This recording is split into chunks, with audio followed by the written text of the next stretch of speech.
a playlist original.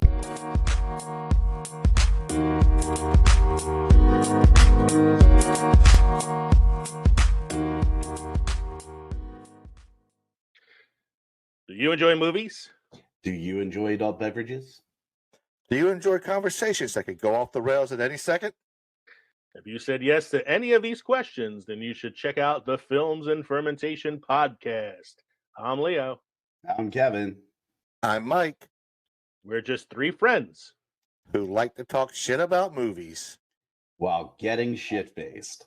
So join us every week as we discuss interesting movie topics like best ensemble films, most paused moments in cinema, and the occasional movie review, plus so much more. When you add drinking, you have no idea where this conversations could go.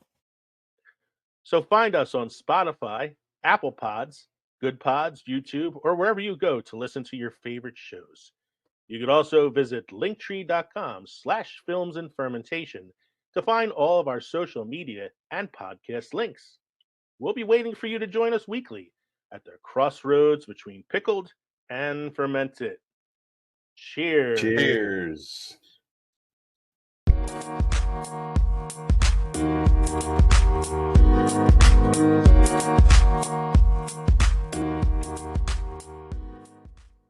All right, hello everyone, and welcome to another episode of Back to the Blockbuster with your hosts, Gaius and Jackson, fresh off his birthday weekend. How goes it, buddy? Right. Oh, it was a great time. I mean, East Coast, where I'm at, East Coast Canada, was kind of been drenched in rain the last little bit, so it was a wet night out, but got lots of buddies together to celebrate. It was fun. I'm feeling good, feeling 25. Stretching out. It was a good weekend. Not feeling too bad. But how was yours? How you been? What's new with you? I like how you're stretching it out. I was like, you're starting to already feel old. I've honestly recently just been starting to do some stretches. My buddy Cam is like, he's big into kinesiology. He's a grad in that field, and so I've been very notorious for not stretching out and giving my body the work it needs, and I've been doing that recently. And honestly, I've never felt better. So I'm getting ahead of the old man body. Yeah, there exactly. You go. That's how you have to. I'm glad you had a good time. I know we were messaging off and on throughout the weekend. Thank you for the birthday shout out, by the way. No problem at all. And the only downside is that we didn't get to celebrate with you, but one day, one of these days, 100%, one of these years, we'll get that. As for my weekend, it was funny because it was also my friend Kayla's birthday on your birthday, so we went out on the Saturday. On Saturday, she didn't really have like a ton planned because some of her friends were gone and like a lot of people were like in and out of town, so we just kind of gathered at Tower 12, which is like where we usually go on the weekends, right? And it was good. We stayed there for a little bit. I knew things were gonna go not awry. It was all fun, but like the first shot that like our friend Vinny got there and he was like, "You guys good? You guys need drinks?" And we already had drinks. And he's like, "All right, I'll get shots." And he was like, "What kind of shot do you want?" And she immediately was just like, "Tequila." And she's like, "You guys want tequila, right?" And I was like, "I can't say no. It's your birthday." So yeah, sure. And I thought it was great. We all took it and it was chill, so I was fine with it. It wasn't horrible. But my buddy Sir, his face the entire time was like, ugh. That sounds like me. That's one of the few things I can't put down is tequila. God, no. And then he went to the bathroom and he came back. I was like, "Did you throw up?" He's like, "No." He's like, "No." He's like, "No, I didn't." Okay. I was like, "We got to work on that timing a bit more because you like took the shot, made that ugly face, and immediately went to the bathroom." Maybe he was trying to save some face. And he's like, "I did not throw up." And then we went to like a couple other bars, and I knew that like because we met up with other people that she knew, and they're buying drinks and buying her shots. Like she tapped out fairly early compared to the rest of us, which is why even though I was like, I think I messaged you, I was like, "Oh, why do girls have this like kind of like birthday weekend thing?" But I think she kind of wanted to make up for it on Sunday by like staying out a bit longer. It's responsible of her. So we went to brunch, and it was like I told you before we got on here, it's just supposed to be just beer. We're just having beer because everyone wants to last, and that didn't last long at all. No, we went to the next spot, and that was like the first thing they suggested was we should probably do some shots. Like, all right, I was exhausted. It was her birthday, and it was a good time. We all kind of rallied, and got through it. And Monday's your day off, right? So that's a good excuse to go hard on a Sunday. Not for me. I was a tired boy this morning.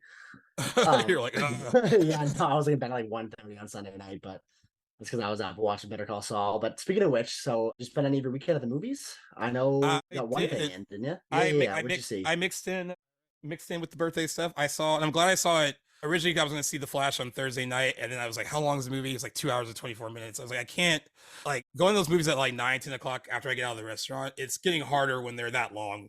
It's hard 100%. to like That's a late night at the theater. very late night, and then you get out, you're just like, damn, like I already got to just go home and go to bed because I got to get ready for tomorrow. But I saw it Saturday morning with my little brother, like a Nice. 10:45 show on IMAX. A good time. Fairly well, judging from what we learned about the box office, it seemed fairly packed at 10:45. I mean, but that's just at the place Okay. we saw it at, and I kind of want to get into seeing movies like this early in the morning because it was great to have the rest of the day, and then also Totally. I actually liked the crowd at an early showing like that because wasn't too kind of rowdy. There were some kids, but like not like really really young kids. Okay. It was just like a nice little mix of people there. I had to sit on the movie for almost the whole weekend because I didn't know how I felt about it Okay. So came out Coming- with some mixed feelings. coming out of it. And here's what, and like my buddy David, he messaged me. He's like, "What grade would you give it?" But also knowing that like you could probably change your grade later the more you think about it. Of course. Yeah. When he messaged me that on Saturday, I was like B-, and I felt pretty decent with that. Okay. And now I'm veering more towards like a C+. Okay. Okay. That seems like so- in line with what a lot of people have been saying about this movie, which I think is like definitely, I'm sure you're just as surprised as me. I think there's a lot of things to unpack about this movie. It's going to be a big part of the conversation today. No Yeah, doubt. I've well, not seen it yet, just for clarification. I will say what the frustrating about it is the stuff that really works very well. I thought the third act was really strong too. It finishes really strong as far as like the Okay. overall emotional arc of the movie. Okay. It has like surprisingly like strong emotional like end to the story, which I thought was really good. And Ezra Miller, despite all their issues, problems, whatever, that's a Mhm. difficult role to play, playing, two different parts essentially. One version of Barry Allen, that's real, the one that we all know, and Right. then this other one from this alternate timeline, because as you know, he goes back in time to try to prevent Yes. his mother's death. It's not an easy role, and I thought that they did a really good job. I can't take that away from Okay. Ezra Miller at all. Like very strong, I mean, the levity in the movie, this was like kind of had an issue with. Some of the humor worked, and some of it was just like, I always with these superhero movies now, it's like, why would you throw a joke in where there's like a serious thing that's going on? Like you wouldn't normally like pop out a joke during like a serious moment in your own life. In this if you're- right. In this modern age of superhero movies, though, you're totally right. We see that way too much. I was kind of had the feeling this movie would be guilty of that, especially where Barry Allen's like a character that is like known for like trying to be funny. I was gonna say for being funny, but it obviously doesn't always land. So yeah. definitely seems like it suffers from that a little bit. I'm not surprised to hear that, but interesting to know that they're still going for that true comedy. I feel like they're trying to be Marvel in that sense, and I feel like DC movies are better off for I trying think to so too. keep it, serious in a darker tone. But that's their character. That's like their wacky comic. Yeah, it's their quippy one. I mean, That's it's right. like, I'm guessing like the closest thing it'd be like that's their Spider-Man, I guess. That's like, I almost actually said that myself. Yeah. That's right. Definitely a similar character. So there's like a little bit of an inconsistent tone throughout. Like, Okay. I mean, so and they're at odds with each other for most of the movie. For me, at least the first two acts, where I was like, oh, that's humor here feels a little weird and out of place. Played well. Like, Ezra Miller is funny, and Okay. I totally. It's not that part's bad. It's just like it's the placement of it and how they use it that I didn't really particularly enjoy. Ezra Miller also a very strong dramatic actor. I know I've seen some people saying that stuff didn't work for them, but especially towards the end of the movie, I thought Ezra Miller did an amazing job, really rounding that off. It does get pretty emotional towards the end, so he really rounded that off really well. Michael Keaton, perfect. Can't say Of course. anything bad about. Apparently, Can't say- he doesn't change a bit over the 30 years. Feel like he's been in that role since. No, I mean, since yeah, the he- Burton roles, which is awesome. like pretty much like riding the bike, I guess, for him. I don't know. He right. Yeah. really, I mean, and yeah, like playing a different, like kind of older, world weary version of it, but still got the Right. essentials of like what people love about him as Batman. And we could kind of talk about this when we get into like the box office and stuff. I was seated, other than my brother, there were two other, I won't say kids. I mean, I think they were like teenagers, like next to us. And when the movie got out, and actually heard these kind of conversations a lot when we were leaving, because for some reason it was a very slow walk out the theater. I feel like everyone was kind of like thinking about like what they just watched. That's right. But they were like, they didn't really understand why it was a big deal that Michael Keaton was there. And you know what? If you're if you're under the age of 35, you might not care at all. And I think that had, as much as like that, they use that in the marketing a lot to hype it up. I don't think the younger casual moviegoer either knows or cares, or or like they can tell something's up with this guy. He's been maybe Batman in some other movies, but like, what does that really mean, or what is he doing here? Definitely a big, I don't know if Bonnie's word to gamble, but he was very present in the marketing, and I feel like that only targeted maybe 0.5 to 0.25% of the audience for this movie. So like a lot of people are left in the dark about what Michael Keaton's doing there. Definitely like the younger audience for sure, which I can only imagine is a sizable portion of the target audience for this movie. However, like, awesome to see him there. I can't wait to see him on screen. He's why I want to go see this movie, and I still do, despite the scores and the low box. Yeah, I mean, I think you should still check it out. Yeah. I think you got to get your own like assessment of it. Also, Sasha, I think it's Kyle or Calais, plays Supergirl. Right. She's amazing. The only problem is there's not enough of her in it. I heard this, yes. But she steals all her scenes. Like it's very commanding, powerful, really performance. It was really good. I asked someone, like, is there a future for her in the DCU if they're going to reset and do all that? I don't know what they're going to do, if they're going to keep her in the role or keep her around in some capacity. It'd be a shame to lose her, though. I think it was like almost watching like the nice little like beginnings of a bigger thing that could be something great. I see. And she commands the screen every time she's on it. And we'll see what they'll do with her. But I mean, she is, other than even the people who are like kind of naysaying the movie now, like now that it's out, have given her like really glowing reviews too. So I mean, hopefully Warner Brothers, DC Studios, they hear that and maybe find a way. I mean, if I'm them, I think they have a lot of mistakes that they are going to be learning from this movie, and if I think one of those being that looks like they need to distance themselves from this particular era of DC movies, especially where I think they shot themselves in the foot by greenlighting and really going hard into this new DC universe that there's going to be going forward, and expecting people to show up and care about this current DCEU. That something I guess did not pan out, did not end up being a very good decision. And I don't know how it's yet to be seen really the trajectory of this new universe that's going to be starting in the following years. But this, I guess, with the multiverse, if they decide to keep that sort of thing going, that opens a lot of doors to bring back characters maybe that feature in this movie. But I think they're best off starting from scratch and really putting this one in the rear view. Yeah, I mean, I think we mentioned it before when they announced the DCU slate, the future slate. Right. I was like, well, I think that's going to confuse the casual moviegoer. Like, okay, what about all these other things that we're waiting to see and come out? Are they pointless now? Like, do I need to see them? And there was a lot of mixed messaging before about how important, like, at that point it was Shazam, Fury of the Gods, Flash, and now we have Blue Beetle left and Aquaman. Right. And James Gunn recently said that Blue Beetle kind of kicks off this kind of DCU thing. I saw that. But I kind of feel like that was a change in some things that was said earlier. I mean, I could be wrong. Whatever. I mean, it just seems I was a little confused by that as well. But you know what? It's going to be confusing to like the casual moviegoer, I think. And I think that's why we might be seeing even something as hyped up as this movie was, why it's currently underperforming at the box office. I want to throw in one more thing that you probably heard already. Right. Some of the CGI is great. Some of it is fucking terrible. And I've heard it's dog shit sometimes.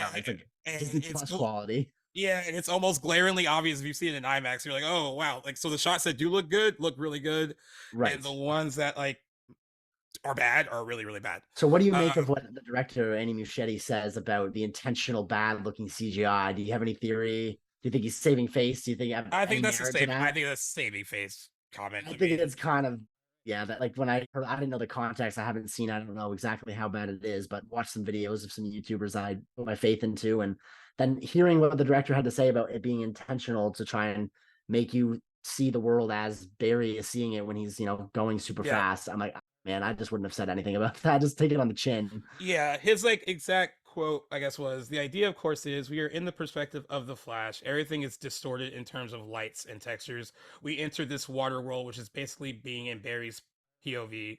It was part of the design. So if it looks a little weird to you, that was intended. I don't know. Okay. I mean, I'm all not right, you know what? convinced, I guess. I'm not convinced either, but if that was his directorial choice, then like so Yeah. be it, I guess. But it looks clunky and like unfinished. It looks like we got like a test screening like version of the movie in Right. certain shots and certain shots. So It's hard to like put all the blame on Andy as the director because this was not an easy movie to get off the ground. I can't remember Right. exactly the history of the production of this movie, but I know it faced delays. Did it not go through some reshoots and last so it had like so touch-ups? I think this has been in development since 2014. They had another director attached to it. I forget his name right now, but he directed the movie Dope. He was attached to the movie, and then leftover creative differences, and then they got Andy. And well, it's interesting too because when all the Ezra Miller stuff started, there were all these stories that Ezra Miller was even becoming difficult to work with on this, and then they Okay. kind of diffused those stories a little bit. You know, the director has been singing Ezra Miller's praises throughout this entire press run, basically Right. saying that they would even do another Flash movie without them. So, I mean, I feel like there's some revisionist history a little bit about what kind of went on while this was being shot. But yeah, so it faced a lot of problems, and so it wasn't easy. And Right. you know, there were a lot of obstacles in the way, which I guess Very much so. we can kind of get into now with talking about the film's Absolutely. opening weekend box office. And wow, and by the way, this will not be just picking on the Flash because like another movie underperformed, and it's not a good news. It's not good news for Disney Yeah, and Pixar either. this is not a very positive news week for everything that we're going to cover. It's pretty much got a negative spin to it, so just bear with us tonight. Yeah, it's not. You know, I'm not trying to. I've talked about it before. I don't love shitting on any movie. I even said that they were lowballing. We both said they were lowballing the tracking. That's that right. That had it at 70 million for the 3-day weekend. And even that did not make the bar. It did not. So I predicted 90. I was way off. Yeah, I was right underneath it with 87, right? And I thought that was low, but and geez. What we have here is an opening lower than Black Adam, which is crazy to me because this had so much more hype. 3-day opening of 55.1 million, and if we're counting in the Juneteenth holiday day, it's estimated to be at 64 million for the 4-day opening. That's from 4,234 theaters, and below Warner's initial tracking of 70 to 75 million that was projected for the 3 days. Even Oppenheimer's got to be jealous of that bomb. Holy smokes! That's a big tag. Now, you know what's crazy? Like back in the day, like in the early days of like X-Men, when that movie opened, it opened to like $50 million, and that was like that's such a huge opening. And that was different in like 2000, right? I mean, these movies are kind of coming back, and in the case of Marvel, they were just kind of starting. So that was like a good like level to start at, and now it's crazy. Movie did not have the budget of the Flash. It did not. Right? Yeah, we got a 200 million plus movie here, and I want to throw this in there too, because we always talk about how like international grosses could help it. It had a very muted opening overseas too. I think it was like a $75 million overseas opening, and based on predictions, some people think that it's going to have trouble grossing $350 million worldwide by the end of its run, and this could be a potential $300 million loss for Warner Brothers. Yeah. Okay, so I knew that this is the direction this movie was headed after seeing the 3-day numbers, but I had yet to see a sort of like a figure attached to what they thought they were going to lose. So this is the first I'm hearing that, and you say $300 million. Yeah, that's what they're seeing. Potentially seeing. Devastating.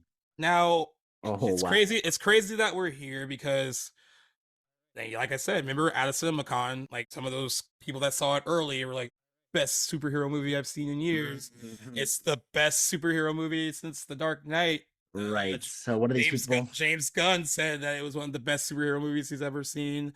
The Warner Brothers Discovery CEO they kept hammering that home, right? Right. And I think we've talked about how certain movies can become a victim to pre-release hype. Right. And this was one of them, I think, because I think what people kind of fail to realize is that CinemaCon is also filled with people who are fans of this stuff. That's why they get invited. I mean, it's not just normal press people who are there. It's, hey, like they've had a good relationship with like talking about DC movies or Marvel movies or whatever the studio might be. And they're encouraged to go because 9 times out of 10 they're probably going to have something very positive to say about it.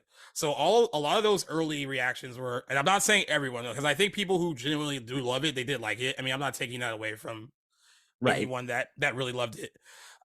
I was just always like, be weary of the early reactions because they are coming from mostly fans, and then Warner Brothers, I think they kind of shot themselves in the foot by having all these early fan screenings, because again, it's all people who were potentially fans of the character, DC, whatever. Yes. And that's where all that hype is coming from. Then you get regular people to see it, or other professional critics that see it. Now I think the Rotten Tomato score is down to 67%. It's still fresh, but it's a low 66 when I'm seeing that. 66. And the audience score, I think, was 85 the last time I looked. On IMDb? No, on Rotten Tomatoes, I think it's 85%.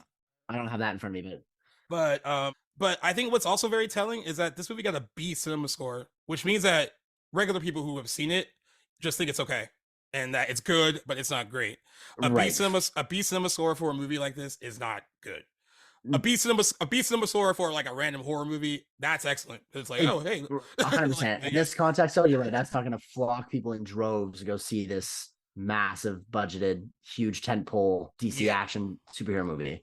Not for a B. I agree. Deadline thinks that there are a lot of issues here. The one I just named was that, hey, like, regular people saw it and didn't really think it was the second coming of Jesus when it came to superhero movies. They also 100%. Said because of a potential SAG strike at the end of the month and the ongoing writer's strike, a lot of actors aren't available for press. And especially now, if you have a movie that's opening in the June through July, they're not. If SAG decides to go on strike, the actors can't even go on shows and promote their projects. That's part of part of the agreement. So Deadline was saying too, with the writer's strike, there's no late night TV on. So a lot of the times people would go on like Jimmy Kimmel and the Tonight Show with Jimmy Fallon and promote their movie.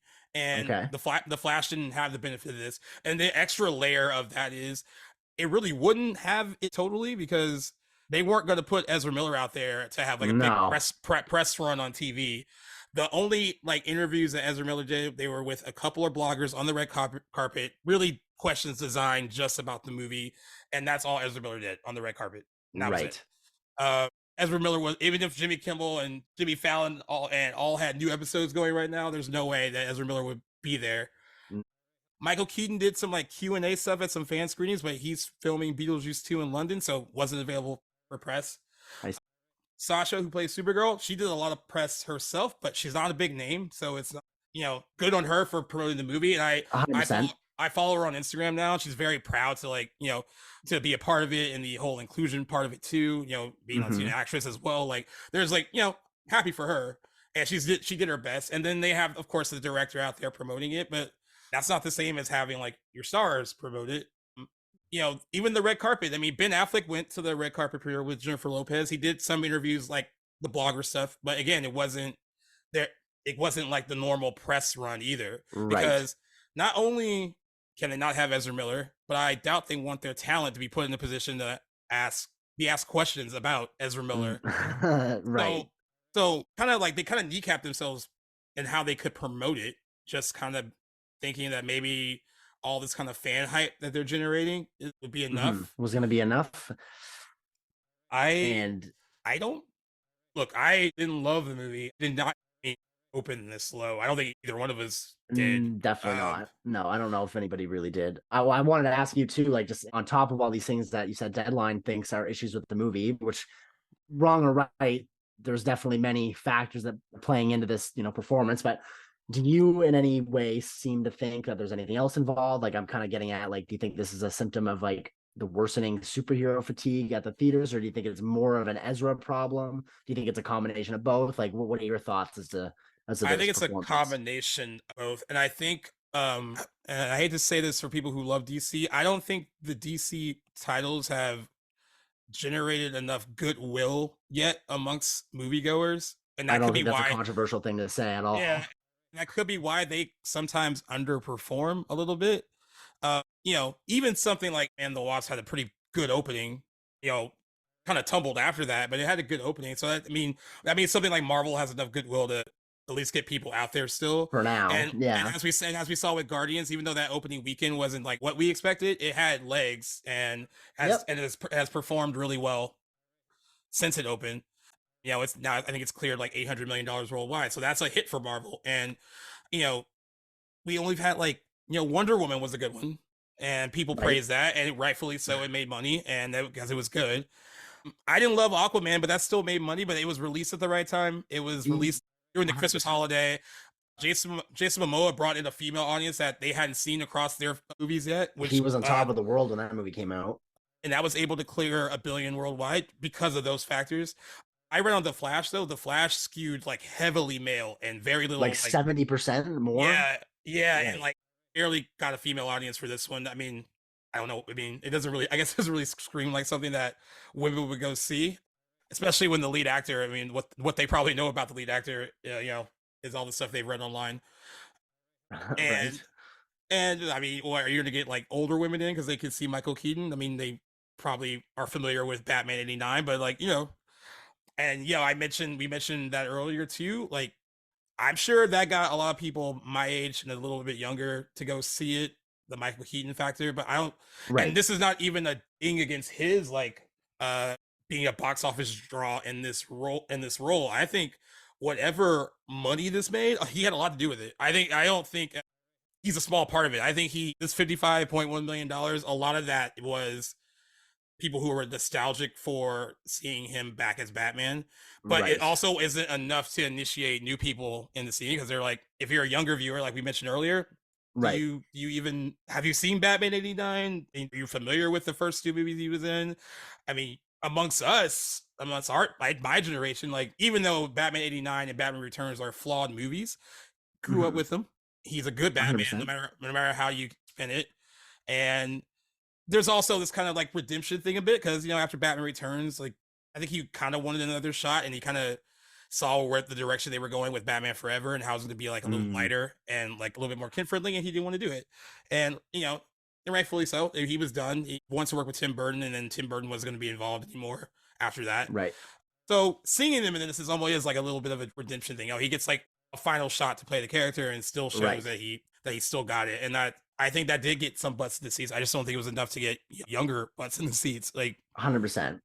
And some people also mentioned a little brand confusion. I don't think this is a huge factor, but you know, they have the Flash TV show that just ended. It's run recently. And then you have the Flash in the movies, and like how is that the same or is it not? I mean, that could confuse certain people. I don't think that's totally a big issue there. I think another big issue too is that we only really got introduced to Ezra Miller's Flash in the theatrical Justice League, and then Zack Snyder's Justice League, which is the long one, that director's cut. Right. I don't think it was enough to be like, all right, now I'm interested in seeing you go solo. And it was honestly, such a huge movie with such big stakes. It's such a huge movie with such big stake, but you can almost seems like they could tell that they knew it couldn't just be the Flash solo, because this is why we have Michael Keaton's Batman. There's other cameos in the movie. I won't spoil. I've heard of a few that I'm very interested in how that got to where, but I'll save that. But you know what it reminded me of, and not done as well? It reminded me of like with Spider-Man Homecoming, how they had Iron Man, Robert Downey Jr. in that movie. And even though this was the solo Spider-Man project, but at least in that situation, it didn't look like he was overtaking it. He's only in a few scenes, and 100%. That was it. It was more like an assist rather than, we're building a whole movie around like, you're not strong enough to like hold this movie up on your own. I never got that vibe watching Spider-Man Homecoming. But with this, it kind of felt like they didn't really have enough faith in that character to build interest and get people to see it. To stick, yeah. I think you're on something there, 100% too. But I think, you're worried, right? If you're DC Studios and Warner Brothers Discovery, are you? How worried are you? That's kind of like that's a fantastic question. I don't know if they are worried because if they're just waiting to sweep the DCEU under the rug, because now all they got to get through is Blue Beetle and Aquaman 2, neither of which I don't think are I mean, Blue Beetle I think probably has the edge over Aquaman 2. I don't think Aquaman 2 is going to be poised to be a huge hit either. It's also going to have its own controversy with a very, Public Enemy cast member in Amber Heard. So that's a whole other thing it's going to be facing come November, December, whenever it comes out. But I think that like it's hard to. This isn't a reflection on the new regime at DC, right? This isn't James Gunn's or David Safran's No, it's not. project. So Oh, I'm wondering if, yeah. I'm wondering if they're just like, hey, let's just get these out of the way. Whoever, whatever, however they go, they go. Because the next movies going forward aren't going to be related to this continuity. So that's kind of I'd be curious. Obviously, they want these movies to do well, but I don't know what this is going to do for their bottom line. If this is going to have any implications going forward, that I guess remains to be seen. But Yeah. definitely not good. That's for sure. We can agree on that. It's not good because even though this isn't James Gunn's, DCU slate, you Right. can tell that like internally they had some faith in the movie. I mean, I don't think they would have said what they said Right. about its quality if they didn't believe it. So I think they were like, hey, this is a $200 million investment, but I think we can like make this work despite everything working against it. And honestly, by everything, it's the Ezra Miller problem. It's tough when your star can't go out and promote the movie, Right. and then also your star, whether allegedly or not, has done a lot of stuff beginning in 2020. And I didn't realize it was like that until someone actually were like, Ezra Miller's problems began in 2020, Right. and went over until like 2022 until they made that that apology through Variety about getting help for their mental health issues. And so Right. I kind of forgot that saga was so long. But and just like the nature of it was crazy. I mean, they'll be facing, they still got criminal charges, I think, to get through. So it was very, very much not typical sort of breakdown sort of behavior. Like this is something that was very controversial. And I mean, I think a lot of the details aren't even like that public yet. That'll probably coming down the pipeline, but without a doubt, a major factor in I think people not wanting to go support them. Yeah, more so than I anticipated. But I did same here. And like I know you asked earlier, because I said it was a combo of those factors. Ezra Miller thing is a big one. I mean, I've just seen casually online people saying they didn't want to see it because of them, and listed valid reasons. I agree with like JC, Mark with the movies. We talked about it a little bit offline. Yeah, you're judging the movie based on its own merits, not Ezra Miller's personal life. So like, I'm not going to. I didn't go into that movie quick to judge them as a person. It was like, I'm judging the performance, and I gave them a glowing review because I thought that they were really good. And 100%.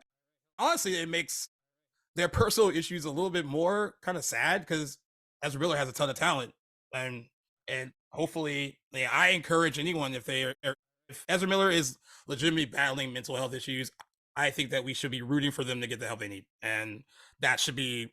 I mean, instead of making them public enemy number one. I mean, I know there's like an accountability thing, and like a lot of people think that Ezra Miller hasn't been held accountable for anything. And that's honestly, I think Warner Brothers handled this poorly from the beginning, because they could have easily got out ahead of this and we're like, we are aware of what they're dealing with, and we're like, maybe we're working together behind the scenes to get them the help they need. No, they kept silent. They kept just ignoring it. Like, and that didn't help. So it just looked like Ezra Miller was getting a pass when, you hear it being compared to the Jonathan Majors thing a lot. And especially I was just thinking that myself, actually, oddly enough. And I think it's because, and a lot of this too, I mean, it's a strong case for a lot of people, because a lot of people think one person has a little bit of white privilege and that's why they have been able to skate a bit. And Jonathan Majors, of course, doesn't have that. I think the situations are a little different. Actually, a lot different. Different, but similarities. One, Ezra Miller doesn't have any projects lined up post The Flash. Really? Okay, this now. Is news to me too. I haven't. So it's not like Ezra Miller is like lining up work in the midst of like legal woes. And Jonathan Majors was in Ant-Man and the Wasp: Quantumania, in Creed 3, while this is all going on too.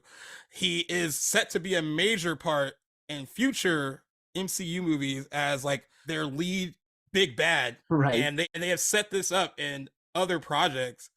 So that one's a little harder to be like, there's still time to be like, if they need to replace him, they can. Especially if it turns out that stuff that's still going on. I mean, they haven't really one way or another, and it's crazy because I was watching a commercial it randomly came on TV. It was for Creed 3 on like digital. Or might be on Blu-ray now. Or might be on Blu-ray now too. But they didn't show him at all in that commercial. They just showed Michael B. Jordan, Tessa Thompson, kind of quick cuts of the fights, but not really showing him. So you can kind of tell, and how they're marketing things, how they're like, let's wait and see what happens with this. I think the situations are different, but I also don't totally disagree with what people are saying when it comes to those two. It does kind of look bad sometimes when it seems like one person is getting a lot of grace when the other person isn't. I agree. It's an interesting conversation about how either situation is being handled in regards to like the studios and their star. One seems to kind of be like condemned right from the bat, while the other one is kind of looked at as like a redemption story. Yeah. That's a conversation for another time. I guess we still got to kind of wait and see how those both turn out. But I think that's a great segue into something else. Because honestly, I don't know why this hadn't occurred to me yet. I guess I was waiting to talk about it here to really get spitball some ideas. But you might have some more knowledge as to what projects and the amount of delays. I've only seen this news once, but we got a slew of delays in the Marvel and like Lucasfilm movies. And I'm wondering if do you have any thoughts as to if that could be related to the Jonathan Majors case in the news? Because we have a lot of Marvel Phase 5 and 6 movies pushed back quite a bit. They kind of I think the funny part of this story too is also the Avatar delays and how far Avatar 5 is on the release schedule, like 2031. I was like, I'll be too old to care about what happens in that fifth movie by the time I can't think of a franchise or any movies in particular have been planned this far ahead in advance. I don't even know that there's going to be Steam by Avatar 4. Yeah, 2 made a bunch of money. It wasn't even, there was a lot of talk at the time that was coming out. Was this really needed? 3, you wouldn't be surprised if an Avatar 3 comes out and we see a big decline, even if it's positively reviewed. And then there's how many 5 going to be planned? Maybe even more. So I mean, that is crazy far in the future. Someone put up a really interesting question, and they've done this with the first movie, and they did it with Avatar 2. They were like, I don't understand how a movie can make as much as these movies have made globally. And if I was to ask a random person who saw it, name 3 characters in those movies, they're always like, I don't know. And then someone was like, oh, I'm tired of this argument. I was like, no, that's a pretty good argument though. I don't know how like each movie can clear $2 billion, and I can't think of anyone that I know that's like, can you name like 3 characters in that movie? And they'll be like, oh, I'm sure we know some people that can, but like, it's not, it seems like it's not part of the zeitgeist the way that it maybe should be. It should be 100%. You don't hear kids, you don't hear diehard fan bases of the Avatar movies. You don't see merch, like kids rocking Avatar stuff around, like posters everywhere. Like it really honestly feels like they come and go and they make a fuck ton of money and then no one talks about them until the next one. It's really weird now that you mention it. It's true. My friend said like they're starting to have like the Jurassic World problem where it's like, which is actually like not a bad one, where they come in real quick, make their money and go, and then you kind of forget about them after that. That's exactly what they're like. It was like, which is, I mean, I guess fine for the movie. Like, let me come in here and make this coin real quick and leave. But it seems but that seems like what the Avatar movies do too. I will mention lacking a cultural impact. Yeah. I'll mention them first, and I have them first on the list. But okay, sweet. Avatar 3 has been pushed a year to 2025. They did date 2 Star Wars movies for 2026, so a return to theaters for the Star Wars franchise. Okay, and we'll see. And because of these other delays, Avatar 4 will now hit theaters in December of 2029, followed by Avatar 5, like we mentioned, in December of 2031. Meaning each will now open 3 years later than previously announced. And then Lucasfilm moved 2025 Star Wars movie from December 2025 to May 22nd, 2026. And it says, though it is not known which feature this is, the Daisy Ridley fronted project is the furthest along in development and is likely to open on that date. So they think that is the one that, because they're bringing Daisy Ridley back to the franchise. Then the next one, and I guess also Taika Waititi might be working on one too. There's all like a lot going on with. Yes, and this is all on paper so far, but we know that Star Wars have movies at post Skywalker saga have had trouble, staying in the calendar. A lot of them have been canceled, so I wouldn't be surprised. That's why everyone jokes is like they announce it and then like a year later they say, "Oh, it's been delayed or canceled." Later canceled. I can see these going the same way, but I can only imagine too. A lot of the writer's strike has something to do with these delays as well. But I think so. I think that has a lot to do with it. In the case of Marvel, it might be a couple of things, but they said Lucasfilm also added a new Star Wars feature for just 5 months later, from the May 22nd, 2026 release date on December 18th, 2026. So that could be any one of the ones that are in development. The Marvel Studio ones are that they had a lot. Avengers King Dynasty was pushed back a year to May 1st, 2026. And of course, we mentioned Jonathan Majors. I think that's a big part of why it might have gotten pushed back. I also think the writer's Big strike is time. another big reason these are getting You could delayed. call it though. You could call those reasons 50-50, honestly. Yeah, as far as I'm because concerned. we didn't talk about it on here. I think it was during a break or something like in the week. But Thunderbolts got shut down because of the writer's strike because they started to pick it out where they were trying to shoot. Okay. Same thing happened with Blade. So it's the writer's strike is a big factor here. Because of that pushback, the follow-up Avengers Secret Wars is also pushed a year to May 7th, 2027. I guess the good news is Deadpool 3 moved to May 3rd, 2024 instead of November 8th, 2024. Interesting. And then they said Marvel Studios also made a few small tweaks to its schedule. Captain America Brave New World has moved back around 3 months to July 26th, 2024. Thunderbolts has pushed 5 months to December 20th, 2024. Blade likewise moved 5 months to February 14th, 2025, while Fantastic Four moved back 3 months to May 2nd, 2025. And at the tail end of this little story here, originally this Alien movie that is part of the new Alien film was going to go to Hulu, but it looks like it's getting a theatrical release on August 16th, 2024. Let's go. Okay. From filmmaker Fede Alvarez. Alvarez, that's right. So that's all the changes that are going on over there. I honestly I didn't see anything about that Alien movie in there for the big shuffle around there with the release dates. I love that Fede Alvarez is doing it. This is the first I'm hearing that it's getting a theatrical release. I'm so happy. I love watching an Alien movie in theaters, but I hate, and I'm so worried that Disney is anywhere near that movie. Like I think that's gonna you think it's sink that movie. Yeah, I can't get my hopes high enough as I'd like them to be because of that. But I do like Fede Alvarez. I do like what he's done. And he's a violent, gory filmmaker. You know me and how much I love that stuff. As long as he doesn't have his wrist tied behind his back because Disney wants to make a family-friendly Alien movie, I guess it's yet to be seen. But love that it's getting a theatrical release. That's huge. Yeah, I mean, this is Disney. The Marvel stuff can work twofold, right? If it's a writer strike problem, that's legitimate too. I also think some of it is like a saving grace because, like I said, the phase, the last one we were in, and the one that just started with Ant-Man. It's been a mixed bag for some fans, so they might want to kind of go to the drawing board to make sure that these projects that are upcoming but not shot yet, that they can maybe make sure they go through with a fine-tooth comb and make sure those scripts are tight and the stories are good and the director's best vision for all these projects, and make sure that they can refocus and recalibrate and kind of get back to that winning streak they kind of had coming in, as Avengers Endgame was kind of wrapping up that little section. And that winning streak is 4 years in the rearview mirror by now, right? Like they're far away from that in terms of how movie make the scheduling of movies. 4 years is a long time in Hollywood, and this is all on the heels of Kevin Feige and the other execs at Marvel, saying that they're going to be going forward. They're going to be focusing on quality over quantity. I still feel like this is a massive slate of movies to constantly be working on it all at one time. I still think it's a lot on the plate, but I think it is a blessing in disguise because they definitely need to be working on. I agree. And I think that Disney as a whole has a lot to think about because, I remember when Pixar was a surefire thing for them.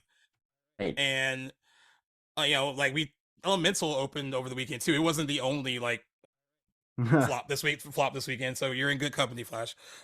That opened to a 3-day opening of 29.5 million and 33.3 over the 4 days. That's the lowest. That's the lowest opening I think for a Pixar movie thus far. Even going back all the way to something like Toy Story, 95. They did a similar thing with Indiana Jones: The Dial of Destiny, and we didn't talk about this in the show, but we talked about it outside the show.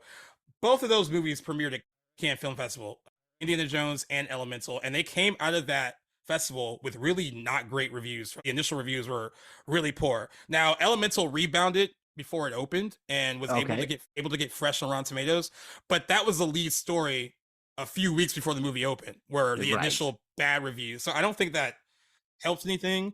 I don't think that's going to help. I think we're going to have another on June 30th. We're going to talk about how that Indiana Jones underperformed too. I don't want to. I mean, I love Harrison Ford and this victory lap playing that character again, but they platformed it way wrong. I don't know why they were this. The Cannes Film Festival seems like the perfect place to launch it. And man, there's so much to talk about that movie. It'll be one that I'm going to make sure that we see before we record, so we're just on the same page.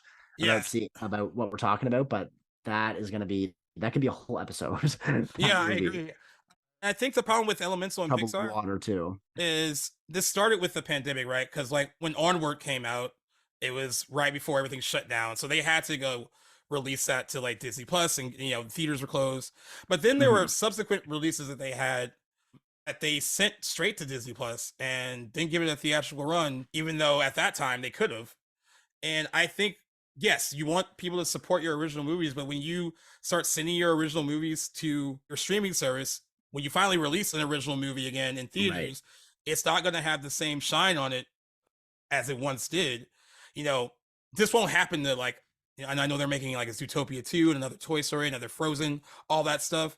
Like those names are going to make money because it's a built-in brand IP already.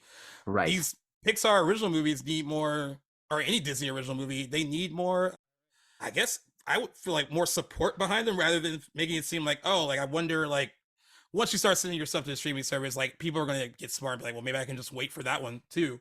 And I feel like that's a sign that they're not confident in the movie too. I mean, that's what we say when like a live action movie is pushed to streaming over theatrical, right? Yeah. Like the same can be said about Pixar animated movie. I don't know why that would be. I think that could be very well be the case, and it's funny because we are in an industry now where it's like support original ideas, like please support original projects. There was someone that was so mad, I forgot to pull his name off Twitter, but he ranted about how this movie didn't open well. And he was like, I'm so sick of people saying that there aren't any original movies out there. And then when we get one, you guys don't support them.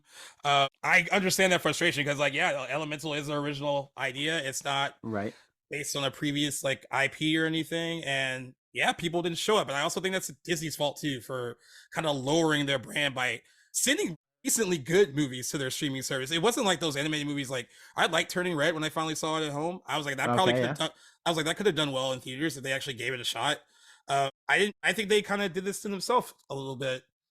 Now it just seems like, yeah, there's no real rush now, unless it's like a Toy Story 5 or a Zootopia 2, right? Something that's like, very established, yeah. Right, and I think they're probably the Warner Brothers is having their own panic attack about the Flash, and Disney having their own panic attack about Elemental. Studio in decline. I don't remember the last decision they made that I thought was genuinely intelligent. And this is just one of many that are just not making the right call. And I'm not going to call The Little Mermaid a flop because it's not. It's made $255 million domestically so far. Okay. But this could have been a $300 million earner, probably. Certainly, yeah. And I'm sure there are other factors working against it. There are 100%.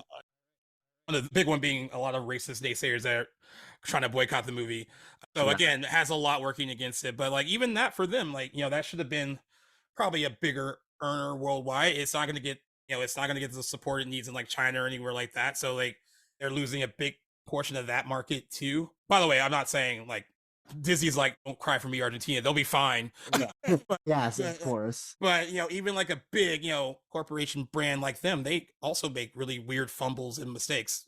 More often it seems lately than ever before. Like they're in. I think that they and I mean, there's probably part of a broader discussion. I would have some more research to do, but I feel like they would be very well off to kind of clean house, kind of revamp and make some decisions like creatively, get some people in different positions over there, because the way things are going, they're losing money. Over the last couple of years, they've lost billions on some of these movies and these decisions.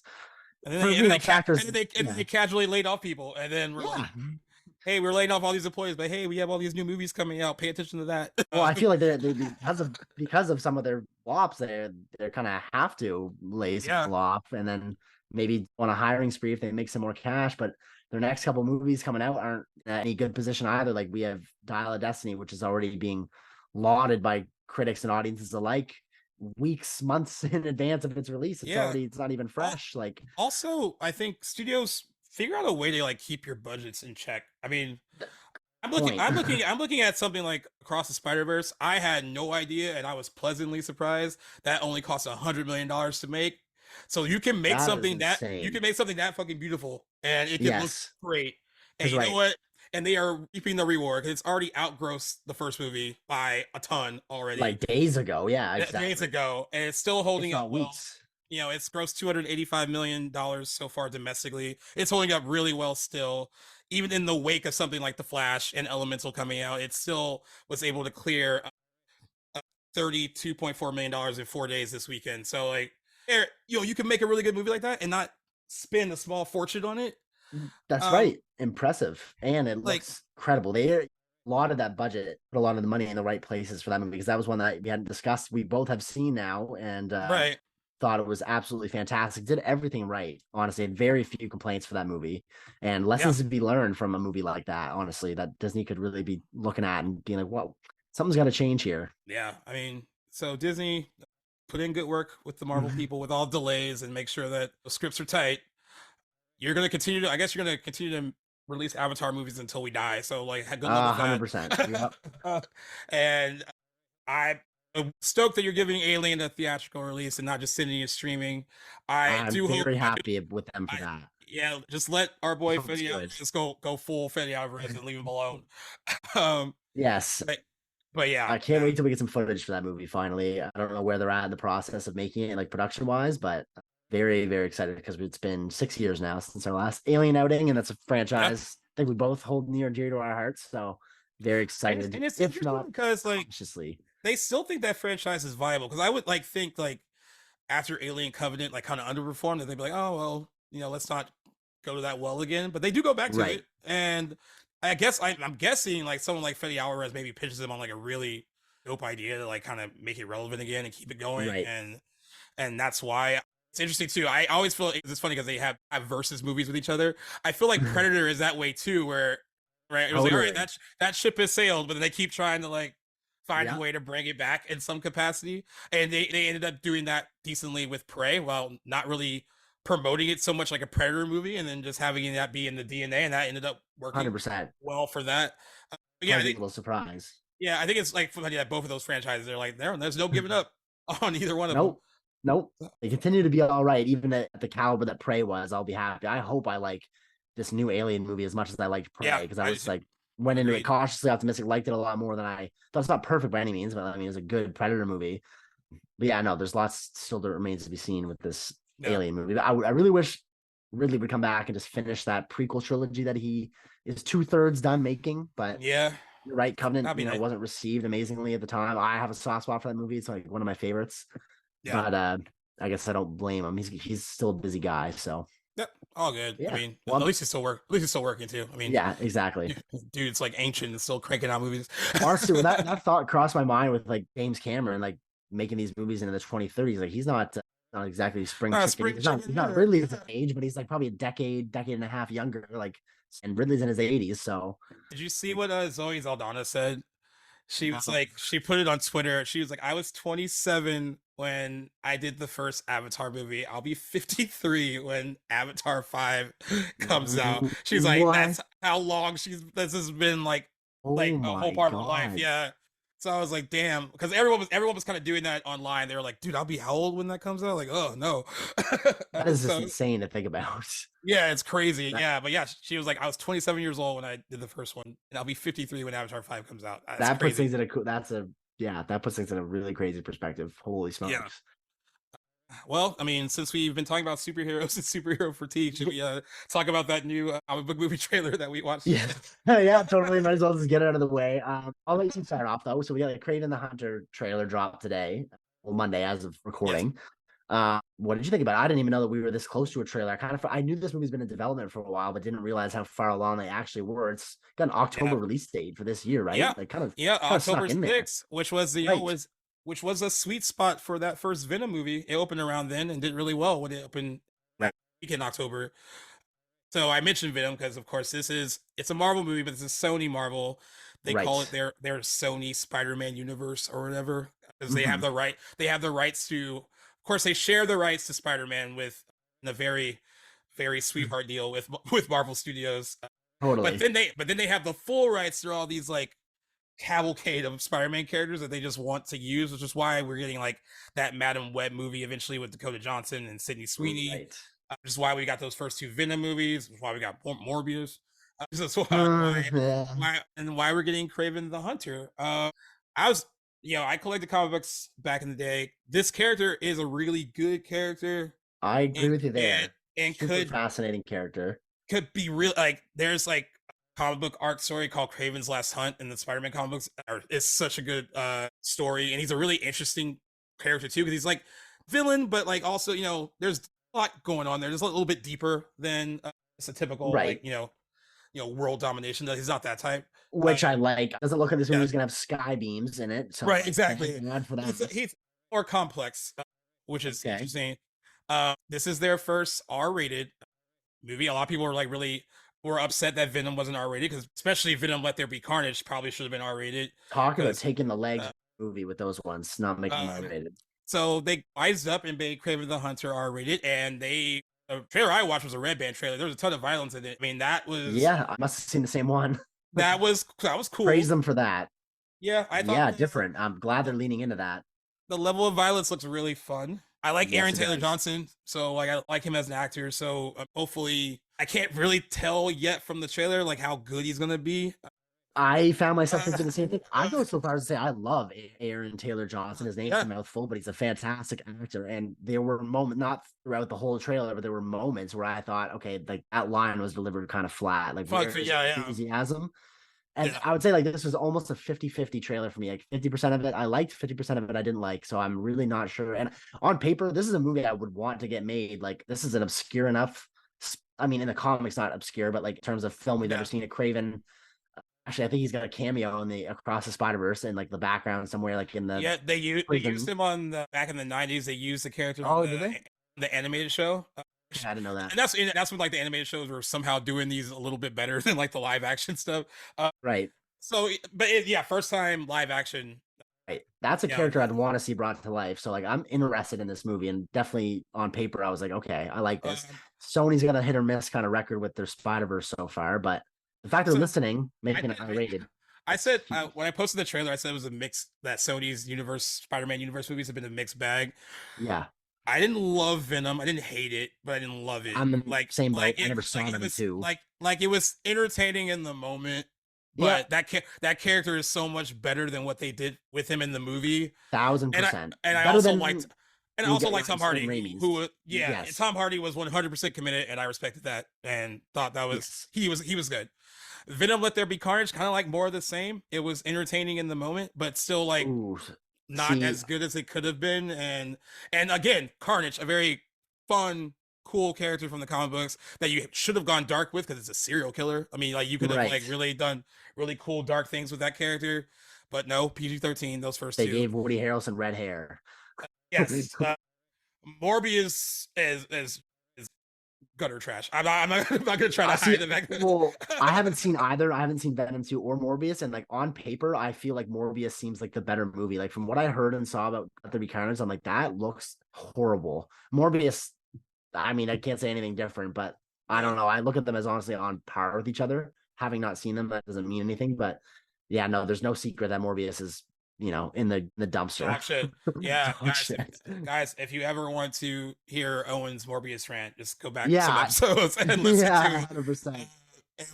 It was like he was seething and holding in like all the bad will he'd had towards that movie when we saw it together, and just waited to like word vomit on the entire episode. Just let it out. Yeah, let it out, man. I mean, I agreed with him. It wasn't pleasant. You could tell that they cut that movie to shit. It was man. So that's why like twice. Yeah. If once wasn't enough, they're like, "Hey, I'm seeing all this internet chatter." I was like, they were doing it ironically. They were making fun of it, and you guys like re-released it. You re-released it based on that. Just for it to do tank again. It's just a funny example. I don't think we've ever seen anything like that happen before. Yeah. So that's why I'm kind of like on the fence about Kraven the Hunter. I mean, in addition to Aaron Taylor Johnson, you got Ariana DeBose, who won an Oscar for West Side Story. She's in it. Russell Crowe continuing his like weird accent streak. What is going on there? I mean, Pope's Exorcist, Thor: Love and Thunder, and now this. He has been like rocking like some really funky accents. I think that's just like he's on his accent world tour now. I guess. And like, granted, like assuming it's Russian because the character like Kraven is Russian in the comics, but I'm like, it's not a bad accent. He's doing better than like some other American, or he's not even American, is he? He's Australian. Yeah. He's done. His accent work is better than other people I've seen adopt the Russian accent, but I'm like, why? Why are you in this? You just did Thor: Love and Thunder. I know this isn't an MCU movie. Like, why are you going back to this? And why are you playing a Russian character? Just weird casting to me. I love Russell Crowe to death. Don't get me wrong, but weird that he's in this in that role. Do you ever look at certain people like him, be like, "Yo, you have an Oscar? Like, what happened?" And Like, he was like top of the world in the because 2000s. he has it. Like, I was trying to think of like the last viable thing he did, where I was like, "Oh, he was really good in that," or like, I can't remember. It's a while. It's been a I mean, while. I like him in The Nice Guys, but that's not exactly an example of something to say Russell Crowe was amazing in. It's just a good movie and he's funny in it. But yeah, no, it'd be 2010s at least, if not before that. But I mean, there has to be something after American Gangster, right? That's the last thing I'm thinking of. That's right. Yeah, like, that's 2007. There has to be something else. There's got to be something, and it's nothing I'm thinking of. We're gonna talk through this while I look up his filmography real quick. But that guy, yeah, it's crazy. Wasn't unhinged. Oh yeah, I did like that though. I thought it was fine in the moment. Poor Man's Falling Down, which just seems like a better movie, kind of the same story. Falling Down was definitely better for sure. He did Les Miserables in 2012. Okay, and was he not nominated? I don't know. I can't remember if he was or not. I know he got butchered by a lot of critics. I know my mom always says she can't stand him in that because he can't sing and says that he's a terrible singer. That's all I can think about. Man of Steel in 2013. Right. Yeah. And he movie Noah in 2014. Right. Yeah, you're right. Yeah. It's the last few years not been kind to him. Had not been kind, but dude, like in the late 90s, early 2000s, LA Confidential, The Insider, Gladiator, A Beautiful Mind, back-to-back Best Picture winner. Yeah, he was the lead. Master and Commander, Cinderella Man, 3:10 a Unit on that too. That's a awesome streak. Yeah, and then like I don't know what happened, man. He's the most popular actor in the world during that time. He was an Oscar winner, back-to-back Best Picture winners. He was the lead in. Like, it just went kind of downhill. But I mean, it could be that he's doing these movies because he wants to have fun. Like, I mean, they asked Harrison Ford why he is going to be in that next Captain America movie, and he's like, he said like I'm watching all of my contemporaries who are like my age pop up in these things, and it seems like they're having fun doing them. And he's like, and I kind of wanted to see if I could do that, which is like, it's cool. I mean, if you're at that point in your career where you're like, you can do that, yeah, that's perfectly fine. I mean, paycheck must help too. But like, I think of people like Ian McKellen who like have had terrible experiences like working on like movies of this caliber and say that it's, and who else just said recently that working on this actor worked on like a Marvel movie or something and called it, like, said it wasn't real acting. Oh, you know what I'm talking about? Anthony Hopkins, yes. Doing Thor. Yes. And he's like talking about acting around all the green screen and all that. And right. So I find it really interesting, Harrison, like playing Ross in the upcoming, because he doesn't seem like he had a great experience like working with Disney in the 2017 Star Wars. Yeah, it seemed like it only seemed like he was excited to go back for Force Awakens because he was like, all right, you're killing me off, cool, right, exactly, yeah. Then we're done. Yeah, it's pretty interesting. Like, by the way, actors of that caliber can be in these movies and elevate them. I mean, we even see that even in like the early 2000s like comic movies. Like, you look at when we covered X2, there's like a ton of prestige actors in that elevate that material, like Ian McKellen, Patrick Stewart, Brian Cox. Like, so I mean, it's possible when they're good that you want to be a part of them. I mean, I get that, but something like Kraven the Hunter doesn't scream like, Russell Crowe, you should be a part of this. Right. I guess it's kind of in line with like where his career is at in the last few years, though. Like, I can see why he maybe would go for something like this, but just very interesting. But the cast is definitely there's things I like about the Kraven trailer. Don't get me wrong, but overall, I would say I can't really say I lean one way or the other yet. I like that the trailer was like R-rated. There was a bear trap to the face. I was like, whoa, that looks awesome. That looked. There's a lot of violence. There's some cool violence in it that looks. I mean, at least they're going all out. And the poster that they released for it is actually a pretty cool poster. It kind of like it's like it's inspired by one of the more classic images of Kraven the Hunter from the comic books. I saw a lot of people who didn't love the trailer on Twitter saying like trailer was trash but love the poster. So you're winning one of them, I guess. But we'll find out when that movie opens on October 6th. Getting it a lot sooner than I thought we were. But a lot sooner. I would have thought maybe this was a next year kind of thing. But I'm cautiously optimistic. Okay, I'll say that. I'm cautiously thinking. I don't think like people calling it looks like a dumpster fire online. I don't think it looks like a dumpster fire. No, I don't think it's that bad. But there's definitely things to be weary about in this movie. Oh God, no doubt. I was like reading someone that posted like want to get over superhero fatigue? Well, here's a new trailer for Kraven the Hunter. Like, because a lot of trades were running stories like that today because of the Flash, and then they're like, oh, well, okay. Here's this new superhero movie trailer.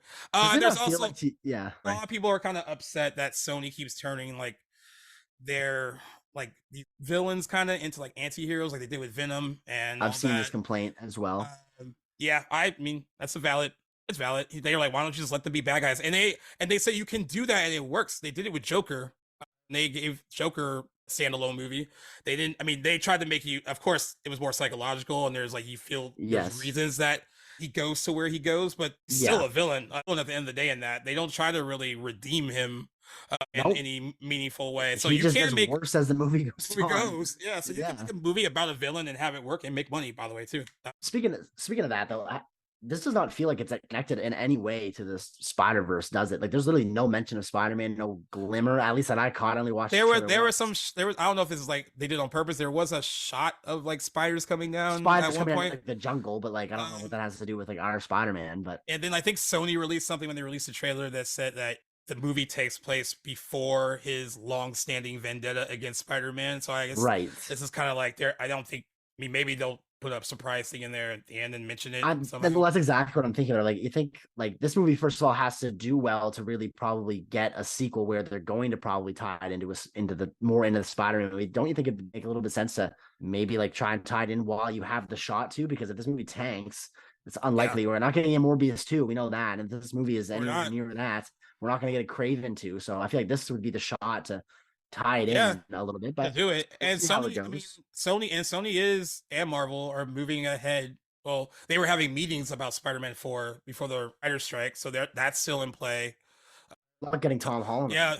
Well, Tom Holland said he had the meetings and they were encouraging because like his thing was like, if we can't make it as good as No Way Home or make it make sense that we want to continue this story after that wrapped up so nicely, that it would be hard for him to want to do it, but he still wants to play Spider-Man. He said he wouldn't mind it, but he also wants it to make sense. And I don't blame him coming off of that. That movie was really strong, and I love the ending of No Way Home. Yeah, it was pretty. It was also kind of sad too, because I mean everybody forgot about him. Yes. But he said he had meetings about it, and the idea that was pitched was a good idea, but like they had to kind of stop those meetings because of the writer's strike. But confident based on those meetings that maybe they can work something out. But yeah, Sony's got. I know they want to interconnect him more. They really did with Venom: Let There Be Carnage. There's a whole. They show him on like a TV screen and stuff like that too. So Tom Holland is in there. At least that Spider-Man is in that universe. I see. But yeah, I mean, I used to think before Warner Brothers, Sony used to be the hot mess studio. So good job, Warner Brothers, taking that shine away from Sony Pictures. And on that note, another segue into a whole other segment that we want to talk about with Warner Brothers, our boy Chris Nolan. They're fighting, I guess. What's that now? Well, yeah. I mean, they famously kind of fought. Like to kind of put it in perspective, Christopher Nolan's home, studio-wise, was Warner Brothers since 2002. 20 years, right? Yeah. Yeah. He began his very long-standing relationship with them with Insomnia in 2002, and then gave them a slew of box office hits: the Dark Knight trilogy, The Prestige, Inception, Interstellar, Dunkirk, and then Tenet, of course, was delayed a lot because of COVID. Like there was a lot going on with that. Yes. And he also did not love their day and date business model to release their movies theatrically and on the HBO Max streaming service. They did not do that for fighting for that, by the way. They did not do that with Tenet because he wasn't going to allow it. But he still publicly denounced what they did and, kind of cut off his relationship with them. And then his next project, he was the source of a huge bidding war from a lot of studios that wanted to work with him on his next thing. And Universal, of course, got him for Oppenheimer, which is good for them. Snag of the century. Snag of the century. But apparently, when that happened with Tenet, Warner Brothers was under a different regime then. There's new people there now.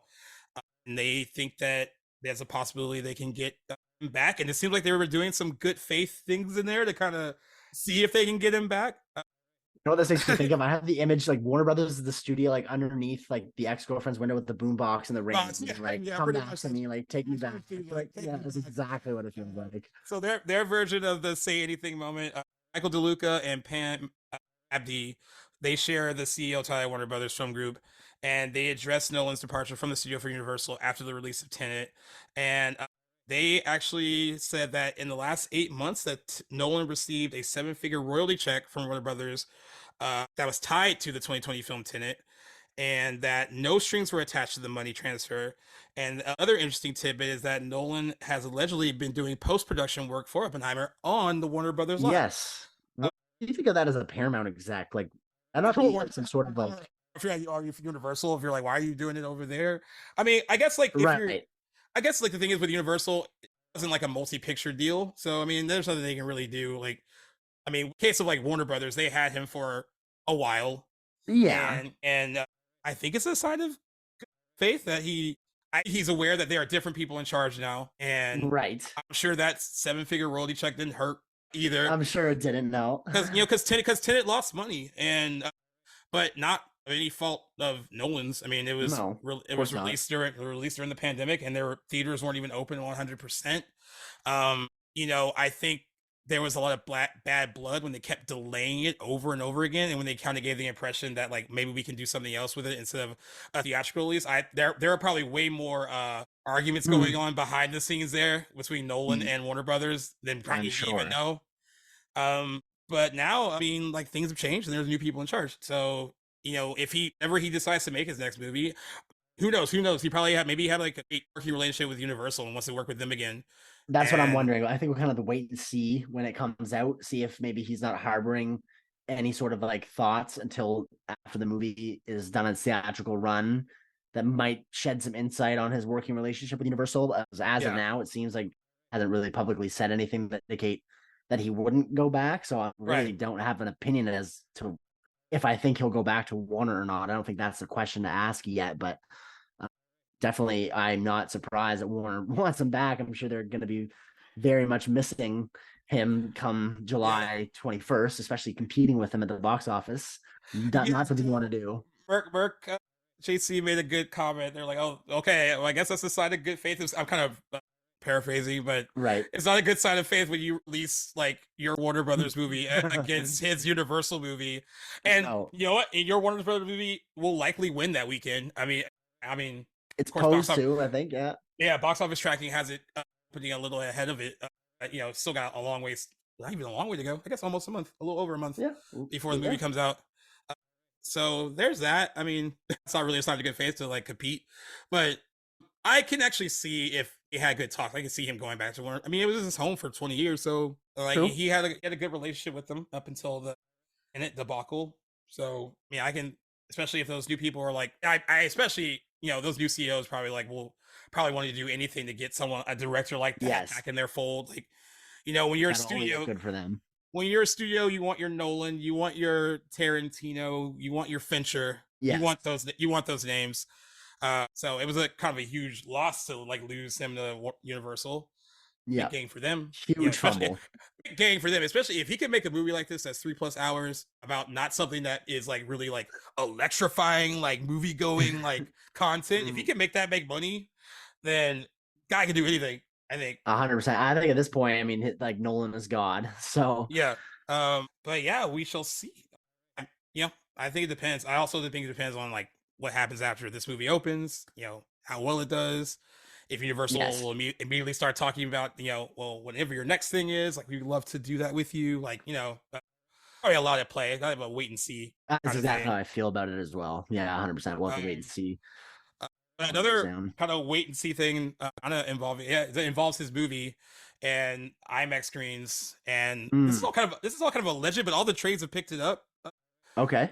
Tom Cruise. By the way, I'm going to mention this now before we actually start recording. The first reactions to Mission Impossible: Dead Reckoning Part 1 started hitting social media because it had its premiere in Rome. Apparently, one of the best action films ever made. I know we opened the episode talking about pre-release hype, right? But somehow, I think with these movies, it depends on the movie where it's like it feels framed differently. Yes, And and I feel like there's a lot more credibility to a movie like this and that sort of comment. yeah, it's getting glowing reviews so far, which makes me Yes. very. I actually am seeing it next Tuesday, so Oh, I'm excited. lucky excited. you! That is exciting as hell. On the Paramount lot too. I didn't realize where the invitation was, like on the Paramount Pictures Studio lot. So that'll be really fun Wow! to do. Hell So yeah! looking forward to it. It's Lucky 2.5 guy. hours, but apparently it's a breezy 2.5 hours. They said it just moves. You made a good point about when we got that last trailer, and you said feel like it was showing a little too much. And Okay. then you made the comment, I think, about how the train thing seems like it might be like part of the climax. Apparently it is. Apparently it is part of the Yeah. climax. They mentioned it today. They said it's very very Extended like sequence. extended and very great. Yeah, action sequence too. They said Okay. it's like mind blowing how good it is. I have But no yeah, doubts at all. but you nailed that. Yeah, that's probably part of the climax. And Making the trailer, don't show anything in the last 45 minutes, especially a movie that length. all right, But but to kind of we mentioned Tom Cruise and Christopher Nolan and Oppenheimer and Mission Impossible: Dead Reckoning. I'm gonna frame it the way that Variety puts it. They said in Okay. one corner, Tom Cruise is gearing up to take a victory lap from the behemoth success of Top Gun Maverick with a sequel to his other big action franchise, Mission Impossible: Dead Reckoning Part 1. It's expected to be one of the biggest movies of the summer. Some people even think it could be the biggest movie of the summer when it opens on July 12th. They said in the other corner, Christopher Nolan, one of the few directors so famous that his name alone can draw crowds, is ready to release his highly anticipated Oppenheimer. The big budget drama about the creation of the atomic bomb launches just a week later on July 21st. At the center of the drama is access to IMAX screens and how the company's 401 North American screens will be divided between the two box office draws. Except in this case, there wasn't much to negotiate. They said Paramount's Mission Impossible 7 is only playing on IMAX screens for 1 week, as first reported by Puck, a newsletter that covers that media business, before it has to relinquish all of its showtimes to Oppenheimer. That's despite Cruise making a few calls around town to remind everyone that not even a year ago, Maverick earned more than $100 million from IMAX alone. By shortening the IMAX run of Dead Reckoning, he suggests all involved parties risk losing out on serious coinage. But long before the oft-delayed MI sequel moved to mid-July, Universal had already ironed out a rare agreement for Oppenheimer to control IMAX's entire North American footprint for 3 full weeks. Directors like Nolan use IMAX cameras to film their movies are typically granted a 2-week exclusive window. Greta Gerwig's star-studded Barbie, which also opens on July 21st, isn't playing in IMAX at all as a result of that agreement. So, okay, well, that's a leg up. You know what? Tom Cruise is, like we said, I think he's one of the probably the last really good example of like what a movie star is, like a He's the genuine last movie star. action hero. You know, pretty much, right? You know what I And mean? I'm sure he's a very nice guy and he's very passionate about the work, but oh, I could totally see him making those calls and being like, hey. I think his short man syndrome is probably coming out in those calls. Like, Here's the thing.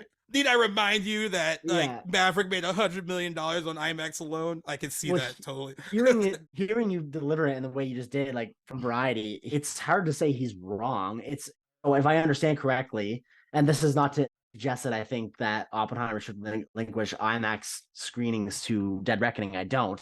They crafted this deal in advance. It should be honored. It's that movie's made to be experienced in IMAX more so than I think Dead Reckoning. Yeah. So if I understand correctly, did you say that Dead Reckoning was back a week? Yeah, so it was delayed so on the calendar. Right. So that affected. And I understand why he'd be upset about that. Yeah, because he's got a good point in the amount that Maverick made at IMAX screenings. Like now losing that week is going to be detrimental to the box office success of. No doubt, do I think it'll be a success, of course, but a week at the movies is massive, especially before a movie like Oppenheimer comes out. Like he has every right to be, nervous or upset about that deal, but I don't think he's going to get anywhere. And I knew this when he was making these calls. I would have guessed the same thing, that nobody was going to really push over for him. But I get where he's coming from, I guess, more so than I did before. Yeah, and I think the IMAX CEO, Ofan, he really wants to make them all happy. He said, I feel sad in the way that we can't accommodate all of them. I know Mission Impossible is going to be a really big movie. Nolan has a special place in IMAX's heart because he uses our cameras and promotes us. It's not a matter of us saying, which can we make more money on? I would hope after Oppenheimer's run, we can bring back Mission Impossible to IMAX screens. I feel like he just wants to make everyone happy. I mean, you have a big star in the sense with, Tom Cruise, and Right. that they made that statement. Nolan's name does bring in money, and that's a very rare thing for directors working today. I, but yeah, I could see that being a frustrating thing for Tom Cruise though, because Certainly. even though Nolan's movie was shot with IMAX cameras, I'm sure the scope of Dead Reckoning would benefit a lot from the IMAX experience too. You're right. And 1 week is not a lot. That's not a lot of time. It's not- Now that's not to say that like the movie will still be successful no matter what. I think it's probably going to be. When they asked that question on 100 episode, which is going to be the biggest movie of the summer, and I think it is. Yep. At this point, I agree with you. We both said that. Since our June is looking not so great, Right. as we thought it was going to be, I Yep. think it still can. I totally get his frustration, and because you could tell that like, oh, maybe it got. I mean, well, it can't go to his head. He did kind of save movies last year. I mean, like Top Gun Maverick really did. Yeah, it would be I nice know- to see that rewarded with like this sort of like pushover. But I mean, it's from any other movie, I'd say maybe work out a deal. But I don't want Oppenheimer losing any IMAX screenings. So I wouldn't. And that's where most of that movie's money is going to come from. So I mean, Yes. at least so yeah. I mean, it's not like it's Nolan's fault. No, of course it's not. like Nolan's like, yo, this deal's in place. You know, like I get it, and That's I just even get shitty for Tom. and I even get that's all. I even get like a 2-week exclusive window, and they're giving me 3 because of the deal we came. Yeah, so yeah, I A mean, deal's a deal.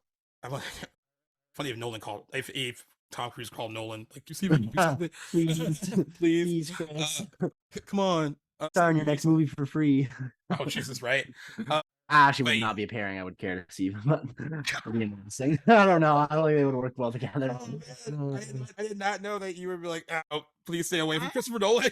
I mean, like, I would trust if Chris casted him, like, hypothetically, I would trust Chris's judgment, but, like, just seeing picture that on paper, you know what I'm saying? I think Yeah. Tom maybe too much ego, but who And knows? some trades are calling Tom Cruise's call around town a meltdown. Others are saying that it was more diplomatic. We've heard him melt down. Yeah, we before. have. But like I would imagine someone like him who is aware of who he is would know like Mhm.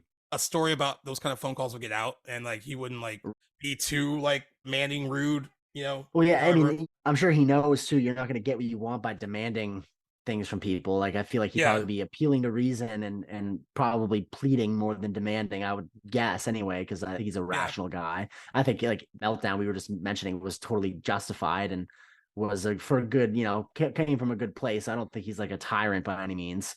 right. But I'd be interested to have heard them for sure. One thing I don't know if it's true or not. It'd be really interesting if he said this, but one report claimed he even tried to convince his fellow rivals to postpone their releases so he could have more time IMAX screens available to Mission Really? Impossible. Okay. In I see that going over. I don't know if he has that kind of pull. Yeah, he might think that he does, but I don't know. I'm not sure. It'd be interesting to know how the validity of that statement. But no, Yeah. I can't imagine that going over well with studios. No, no matter what Top Gun Maverick did for the industry, No. I guess. Yeah, I just thought that was interesting because I could just totally see those phone calls. Like I just like him in his office. Someone actually Like Les compared it to Grossman. yeah. They compared it Yeah. to that. They were like this is him like calling like all these I everyone will at fuck you up. yeah, everyone at Universal and Christopher Nolan. Yeah. Oh God. The first time I watched Tropic Thunder, this is the case with many people I know, but I had no idea that was Tom Cruise as Les Grossman. Yeah, so pretty good, and I love that he mostly improv that stuff. When I he found that know. out. I thought that was cool. The performance was so good that when that movie came out, other than Robert Downey Jr., they were really pushing him for like a supporting actor nomination too for that, which would have been interesting. Would have been fun. I mean, Robert Downey It Jr. would have got been one. fun. That's right. Yeah, which again, I Still, remember only like finding that out when we were talking about it and being so what? I think that's a reach for Tom in that movie, but I think it's a fun enough role. Like it's nice that he should have had some recognition. I could see maybe go far as a Globe nom, but Yeah. not about an Oscar. I don't know. As Les Grossman, I don't know, but he is a big part of what makes that movie hilarious. Oh, and I want to mention this too. Since that battle of the IMAX screens, it's not going to be won by Tom Cruise, guys. So he's getting them for a week. That's it. So everyone that That's really always wants to bad. support, I'm sure that movie's going to make a lot of money. But if you really want to support Tom Cruise and IMAX, go see it on IMAX in its opening week. That's all you're going to get it, and you have 3 weeks of Oppenheimer to go see on a big IMAX screen. So That's right. There you have it. I didn't mention this earlier. I probably should have mentioned this when we were talking about the Flash, but I didn't mention this to you either. But the director of the Flash, I think is it Eddie Machete? I want to make sure I got that right. Yeah. He is sticking with DC family, and he has been chosen to direct Batman: The Brave and the Bold for the DCU. I'm very glad you brought that up because I had this like in my mind when we were talking about the Flash to bring up, and I'm thinking now in hindsight, you think they changed their mind now? They're like, I don't know if they changed their mind, but I'm thinking that they're probably regretting maybe like jumping on that bandwagon so quick, like getting him to direct the next one. Like, I don't think this movie's. I mean, yeah, okay. I guess I gotta see it before I can really say something like that. I think Andy Muschietti is a great director. Let's get that out of the way. I mean, the It movies, he did a fantastic job with them. But then again, that's a whole different sort of can of worms, different IP, different genre movie. I really liked what he did with those movies. I think he's a capable director. I don't know that this is the movie that you go all in on Andy for and to bring back and make more big budget superhero movies. But different regime he'll be making this movie with different, execs. Who knows? It could be different. I think it's definitely a ballsy play this early with the reception this movie's getting to snag him for movies later in the DCU. I don't know. I don't think that would have been a decision I'd have made. But it seems like the way they've chosen him is almost like the way they are keeping Matt Reeves kind of in that family too. They want like these directors that like they feel have like a long-term vision for like some of these projects. I think internally everyone likes what he did with the Flash, so that could be why they wanted to keep him. It seems like the studio and like those in charge have no issues with like creative choices that he made, and basically kind of proved like he could handle not so many easy circumstances. I mean, I guess that's true. He proved himself working under hard circumstances. So there's that. And for those that don't know what The Brave and the Bold is, Brave and the Bold is based on the comic series authored by Grant Morrison, and it centers on a Bat family where Bruce Wayne's biological son Damian serves as Robin to his dad's Batman. So I don't really know a lot about The Brave and the Bold other than what I just read to you. I know that much, exactly, yeah. I also, full disclosure, I think I mentioned this before, I grew up more of a Marvel Comics guy rather than a DC person. So, I mean, I'm sure anyone listening can kind of fill us in on how good this story kind of is. I know people are excited that it's getting adapted. I saw that on Twitter and stuff. Like, people seem really excited that they're moving forward with it. I feel like this news probably would have hit a little better Monday. Does it hit better? Does it hit better after the box office numbers come out to be like, let's distract you from that? Or I don't know. I guess it doesn't. There's no good timing, I guess, for it. I don't think there's a good timing, especially it's being associated with Flash right now, and I don't know what's to be excited for if this is the best we got from him. Like, what can we expect? I know it's going to be different property and stuff, but it's still going to be DC stuff. So I don't know. I also like your comment about like the long-term vision and stuff that he would have with this property. Like, yeah, to an extent, but that's also, as far as we understand, like this movie isn't going to really be connected to the DCU going forward. So like they don't feel really related. At least I don't associate them as really being related. So I would have, but it'll be, I guess, a chance for him to like learn and adapt. I guess we'll see. I don't really feel one way or the other about. I just feel it's odd that they really like threw their eggs in one basket with him after this, but a little bit too early. But whatever, I could be wrong. You're wrong. I mean, I feel like they were like kind of maybe feeling a little good because this news got announced on Friday. This was announced Friday, I think. They got humbled quick, didn't they? Yeah, I think they got real quick. And I also want to mention this. I don't have to spend too much time on it. I just saw it pop up my thing. I love what Sarah Polley did with Women Talking. I think that's happy that she won her Oscar for the screenplay. Yep, I thought Women Talking was a fantastic movie. But she's in development to direct a live action Bambi movie, and I was like, you know what? People spun this in a really positive way online where they're like, you know what, Sarah Polley, you make that Disney money. So like, cool. Yeah, I guess. Look at I compare this to Chloe Zhao after Nomadland, yes. Look how that went. I mean, this is different woman, different circumstances, but I'm like, I think we've learned that like just because you can make a great smaller scale indie movie, that does not necessarily mean that that's going to translate to a big budget, tentpole animated feature.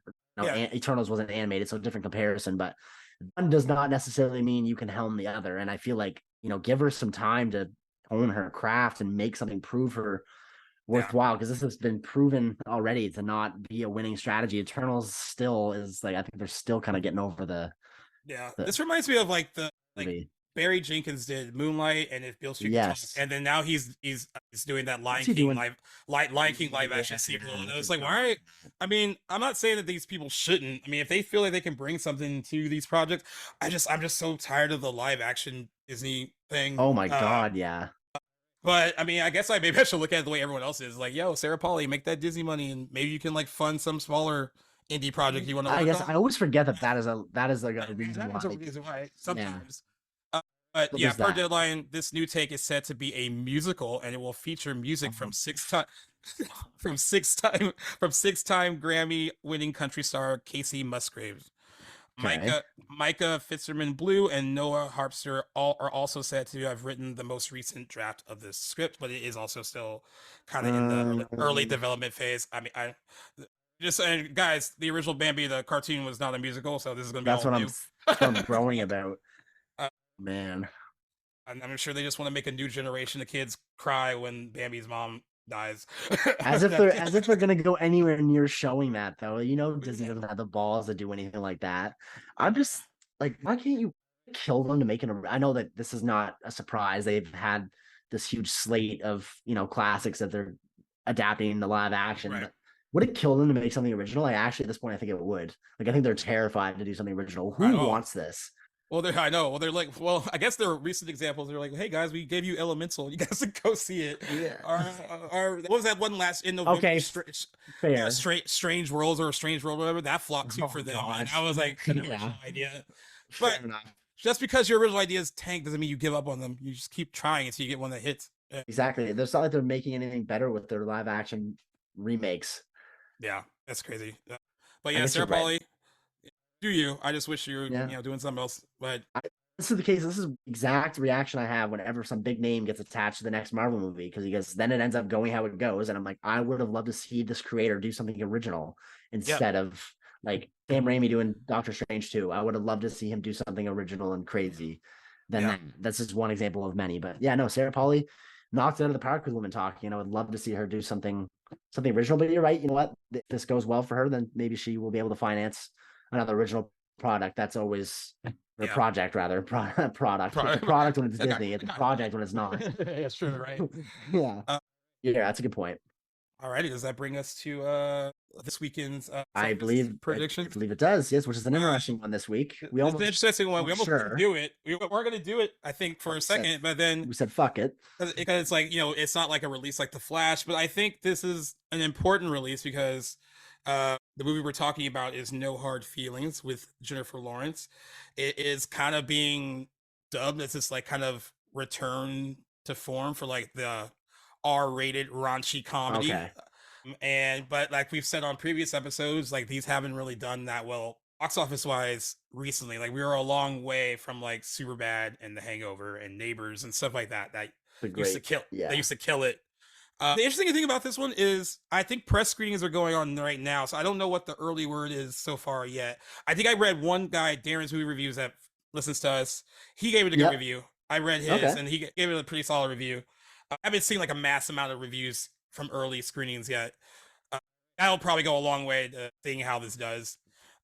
Tracking has it at $13 million opening weekend, which is kind of low. And I'm trying to see if I can find. I want to see if I can find the budget for it because I imagine it's not too expensive. We can't imagine it's huge. I mean, I'm sure Jennifer Lawrence probably commands a decent paycheck, but there's nobody else seems to be too popular in it. Doesn't seem like haven't trying to look it up now. I haven't seen. Oh, nothing popping up just yet. I can't imagine being too. Oh, never mind. Found it. And that is ridiculous. That is ridiculously high. No Hard Feelings. No Hard Feelings is carrying a budget of around $70 million. I think a lot of that probably went to her. I mean, I think she commands like $20 million in a movie, even though she hasn't really. But I think she hasn't done much recently. She took a break. Right.